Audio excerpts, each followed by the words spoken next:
Hi, I'm Dr. Boyce Watkins. Welcome to Financial Lovemaking. This is where we talk about love, life, money, and everything in between. I'm here with my buddy, partner, and co-host, Miss S. Tia Brown. How you doing today, Tia? I'm doing great. How are you? I guess I'm doing better than Usher's ex-wife, Tameka Raymond.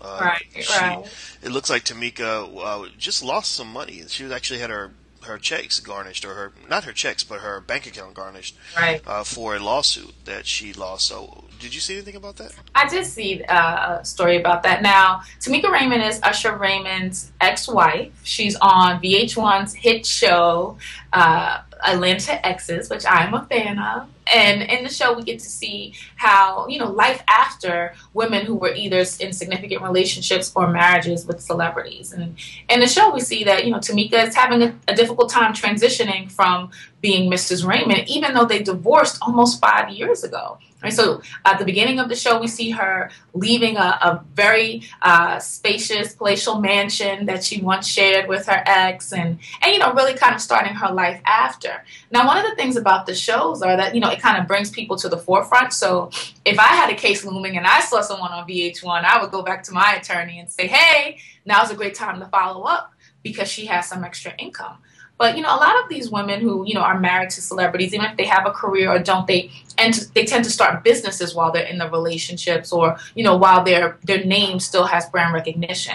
In this specific case, Tameka had an indoor playground that had a few retail spaces, and the owner said that she did not live up to her end of the bargain. She didn't pay her rent and she didn't pay taxes.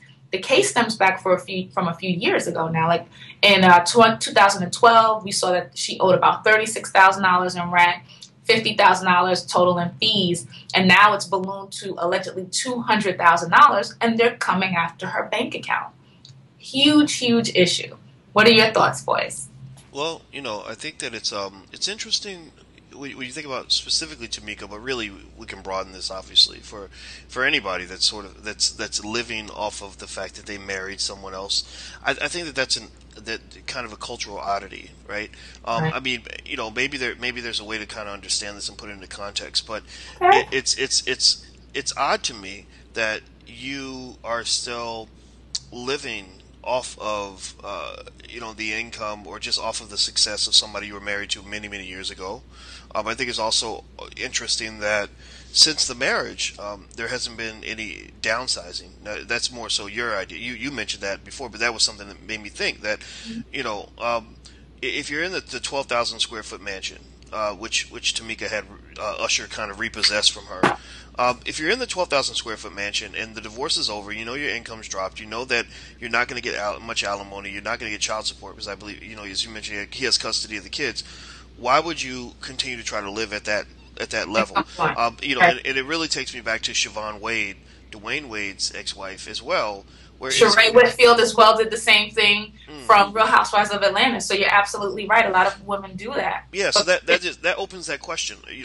To what right do you have, or what right do you have to continue to try to live the lifestyle to which you've become accustomed because you were married to somebody else? I mean, if the person's gone, they're going to want to take their life and kind of move on with at least a big chunk of their life, right?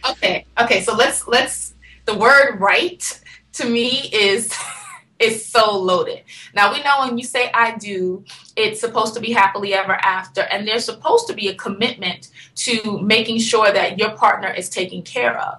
And I feel like there's a different value depending on the length of the marriage. I don't think this is necessarily about right. I think that this is what women feel like, or people feel like they want to continue the life that they're accustomed to, especially the more years that they've put into a marriage. The issue is that the shorter your marriage has been, the less alimony and financial responsibility the courts are going to believe that your ex has to accommodate you with. So in the case of Tameka and Usher, they were together for 4 years, but only married for two.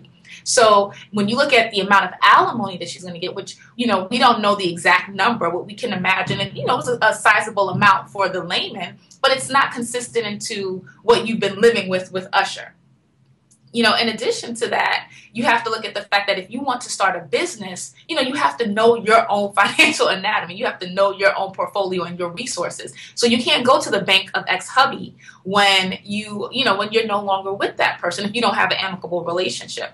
I think even more than a financial issue, this is also an emotional issue, because when you were married to someone, you feel, we were supposed to take care of each other. And if you were not the one who initiated the divorce, or you were not the person who wants that financial and emotional split, it's harder to kind of deal in reality of what this now means for you starting on your own.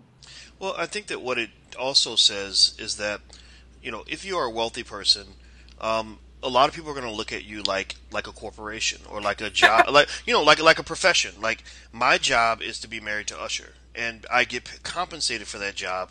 And if Usher lays me off, Usher owes me, some unemployment pay or some severance or something like that, right? I mean, because that's what it is. I mean, if you watch these shows, these reality ex-wife shows, basically starting with Basketball Wives, really, you Right. have people, and it's not a gender thing, but men could do it, but it's mostly women. It happens to be, but you have these people that kind of say, my claim to fame, my greatest achievement, the reason I'm here, the reason I'm significant is because I was married to this person who's now out of my life. Or sometimes it may not even be marriage. It's, I had a baby with so and so back in 1995, and therefore I am eligible for this show. And you have to wonder, what does that mean exactly?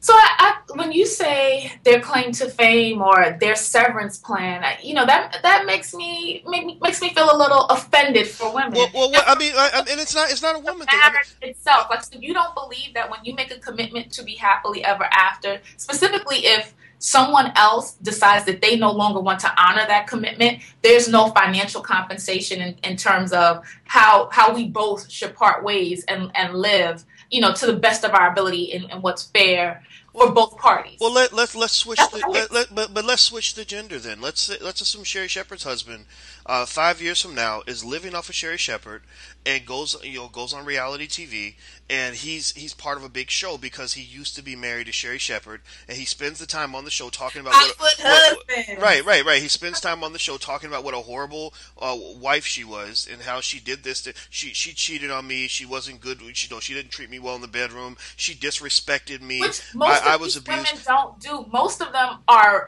lamenting over wanting to still be with those men.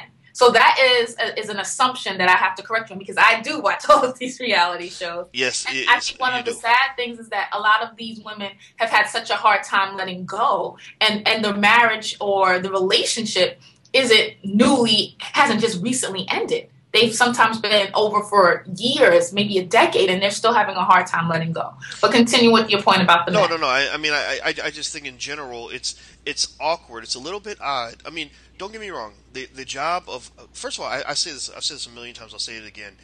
The job of the mother is the most important job in the world. I think mothers deserve every bit of the same respect as anybody who does any other profession, because without good mothers, our society crumbles. That's right. So there's a lot of pride to be taken in being a mother. Now, when it comes to being a wife, obviously you want to be a good wife, but at the same time, you have to wonder. I was married to Usher 3-4 years ago. Therefore, I still feel entitled to a piece of Usher's income. That to me, honestly, it makes me imagine a guy who says, I was married to you for 5 years and we had great sex. I should be having sex with you to this day.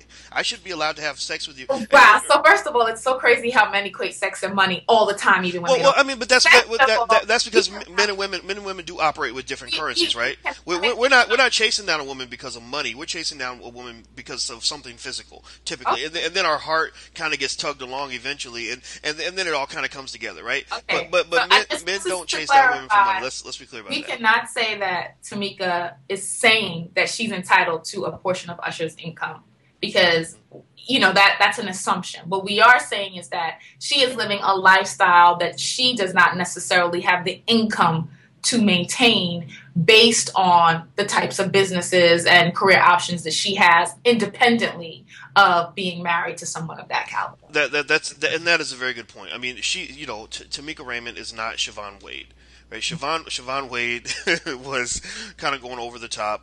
She seemed to feel that Dwayne Wade owed her something financially, and maybe he did.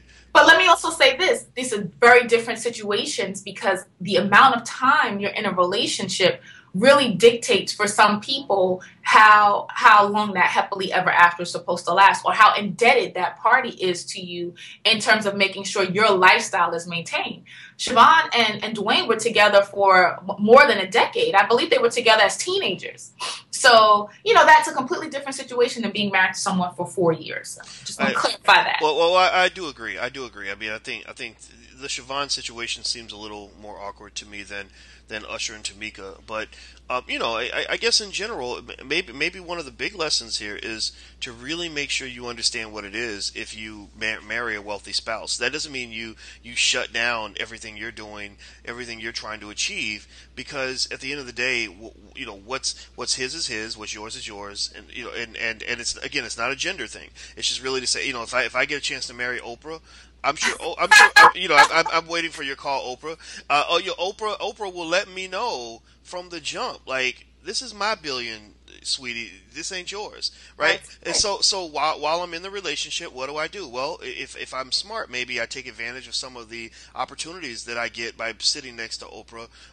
Maybe if Oprah's throwing me a little cash for spending money, maybe I stack that cash. I save it. Like, right. There you go. I say, sweetie, I spent the whole 50,000. I need another 20, right? And I really put the 50,000 in some sort of offshore account, or O'Neill plan. there you go. The Shawnee. Thank you, Shawnee O'Neal. Perfect. You know what? Let's just so that this doesn't so this doesn't become genderized. Let's stop and just give our props to Shawnee O'Neal, ultimate businesswoman. Took what Shaq laid on the table. I mean, she ain't never done no basketball. She's too short. But she took what Shaq gave her, and she leveraged that into something that allowed her to be an independent businesswoman. She's got the show Basketball Wives. That's her stuff. She's doing other things that belong to her, and you have to respect that. So you can take advantage of being married to somebody who's got some money. There's no question about that. But if all you're doing is kind of thinking, okay, I can shut it down now, no more professional aspirations. I'm just going to spend my time shopping for Gucci bags, and then break down and humiliate myself once that person's gone. I don't know if that's a good long-term financial plan. I absolutely agree. I think the financial lovemaking lesson here is number 5: know your portfolio, know your anatomy, know what's in your portfolio. You have to understand ultimately your resources are your resources, and it's up to you to save yourself and understand what you can do with your finances, not just currently, but your future income. So you cannot build your life on someone else's wealth. You can't build your life on things that you assume you will have. It's up to you to secure your financial future and to make wise decisions as things change. I think Tameka is a great example you can have, everybody's life has ups and downs, right? We have career highs, we have career lows. You might not be married to a millionaire, but you might have your ideal job and then get laid off. If you get laid off, you cannot maintain the same household that you had before. You may have to make some changes. It doesn't mean that that's your permanent position. It means that that's where you are now, and you have to make wise decisions based on reality. Your coping skills have to be realistic and present. So we'd love to hear your thoughts on this topic. Write in, let us know what you're thinking. Have a great day. All right, and before I say have a great day, I'm just going to say my quick lesson is prepare for the future. Period. There you go. That's the lesson for today. Today will end, and tomorrow is coming soon, and you have to prepare for the future, because Absolutely. the thing you're depending on today may not be around tomorrow. I didn't mean to cut off your goodbye to you, but I had to throw that in there. A lot of people. I totally agree with you. I think we're all on the same page. It's very important to prepare for your future. So Absolutely. thank you guys for listening. Write in and let us know your thoughts. Have a great day. Bye bye.